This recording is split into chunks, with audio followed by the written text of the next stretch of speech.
Assalamualaikum warahmatullahi wabarakatuh.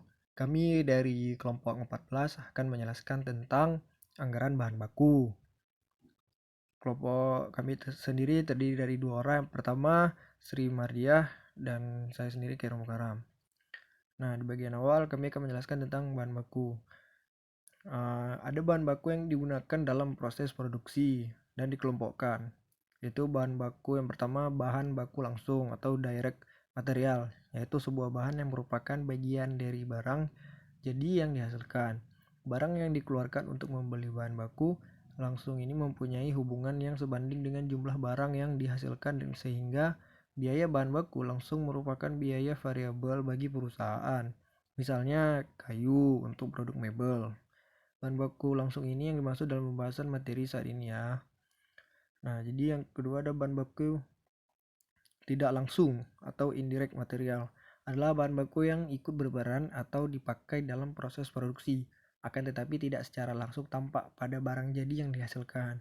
Perencanaan bahan baku langsung ini tidak akan masuk dalam anggaran biaya overhead pabrik, misalnya paku, cat, dan untuk produk mebel lainnya. Macam anggaran yang berkaitan dengan penggunaan bahan baku langsung adalah: yang pertama, anggaran kebutuhan bahan baku; yang kedua, anggaran pembelian bahan baku; yang ketiga, anggaran persediaan bahan baku; dan yang terakhir, anggaran biaya bahan baku yang habis untuk diproduksi. Lalu ada anggaran kebutuhan bahan baku. Anggaran ini disusun sebagai perencanaan jumlah bahan baku yang dibutuhkan untuk keperluan produksi pada periode tertentu di masa yang akan datang. Kebutuhan bahan baku terperinci menurut jenisnya, menurut macam barang jadi yang dihasilkan, dan menurut bagian-bagian dalam pabrik yang menggunakan bahan baku tersebut. Lalu di sini bisa kita lihat contoh dari tabel anggaran kebutuhan bahan baku pada PTX. Di sini ada periode Januari barang A, barang B, Februari barang A, barang B, dan seterusnya sampai mencapai totalnya.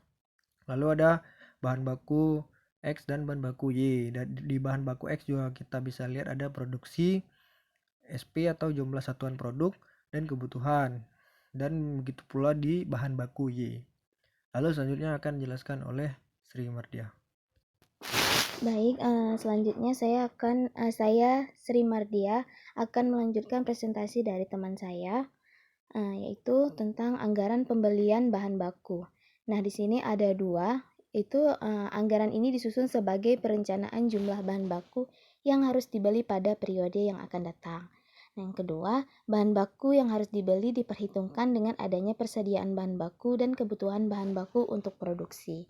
Nah, di sini kita bisa lihat bentuk tabel dari anggaran pembelian bahan baku tahun 2015 dari PTX, di mana di sini tercantum beberapa kolom, di mana yang pertama ada jenis atau periode, kemudian ada kebutuhan atau produksi, kemudian ada preset akhir, dan juga ada kolom jumlah yang harus ada, kemudian juga ada kolom preset awal, pembelian yang terbagi ada unit dan jumlah, seperti itu.